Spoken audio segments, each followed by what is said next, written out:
scrap plants, that's all considered green material. Brown material is wood, paper, cardboard. And what's this got to do with anything? Well, let me see what the next one is. Yeah, okay. Remember, for our vegetable garden, we want bacteria dominated of food webs. So if we want bacteria dominated food webs, we would use more green stuff. Okay? So for your gardens, you use more, don't use all green stuff because you need a balance. Okay? So add some paper, or add some cardboard, or some branches that you've ground up.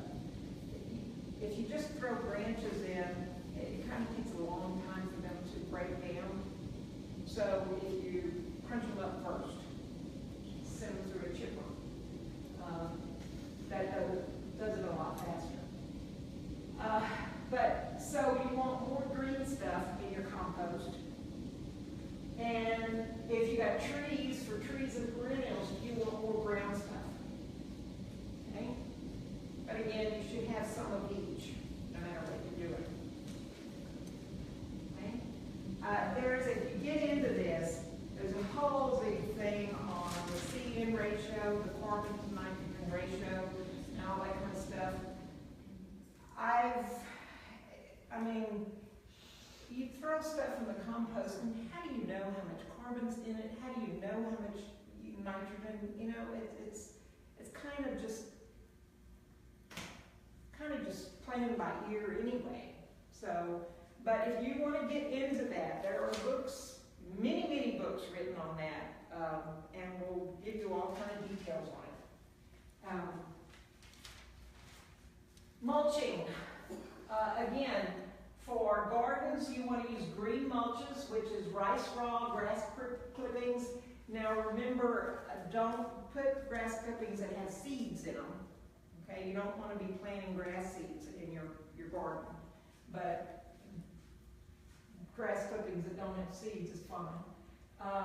Rice straw is usually good because there's not a lot of weeds in rice straw. Trees and perennials, you want to use brown mulches, which is your chipped tree branches or shredded sticks. I do that a lot. We have two big live oaks, and they're getting, well, I guess they're about 150 years old now. So they're pretty big, and they lose branches and that, and I usually pick those up and shred them up and use that for mulch around the rest of my trees. The pH, how do we work with that? To raise the pH, you want to add lime. It comes in either dust or granules. Wood ash, let me give you a word of warning about wood ash. That depends on what you burned, okay? If you burned just regular old wood, that's fine. But if you burned anything that's been treated, or anything that has been painted, or that sort of thing, you want to be careful. Or, hey, maybe somebody threw some plastic in there, okay? So you've got to be real careful about wood ash, okay? To lower the pH, you would use sulfur or aluminum sulfate. And again, you want to aim at about a pH of about 6.5 for your vegetable gardens. There is, if you want to know how much to add, there's a little calculator there at garden.org/nga/calculators. And it will tell you, you key in your existing pH, your soil type, whether it's sandy, and you can pretty much tell, you know, soil is sandy, or if it's clay, you know, that big chunky stuff that's hard.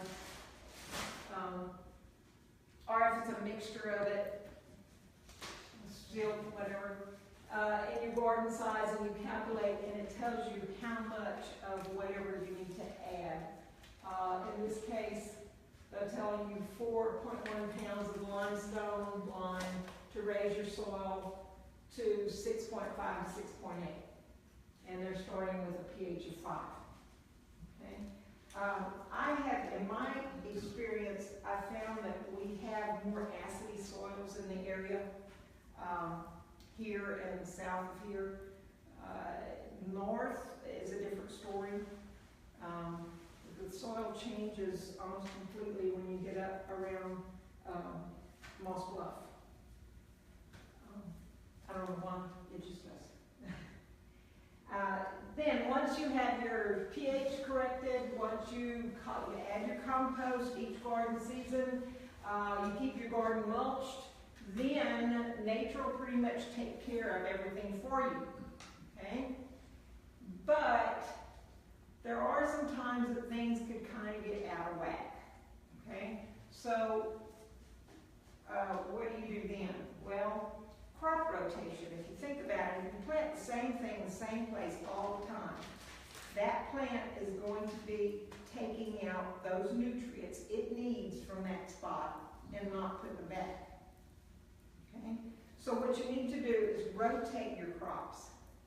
Okay? And this gives you an idea of the crop and the nutrient that it's going to use most of. Okay? Root crops, which are turnips and beets and that sort of thing. Potatoes.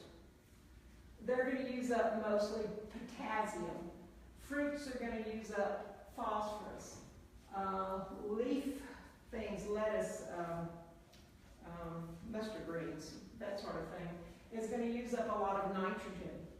And your legumes, which is your peas and beans and stuff like that, they are nitrogen fixing. So, what would you think if you planted peas in your garden? Next year, you should, in that spot, you should plant greens. Okay? And rotate it like that.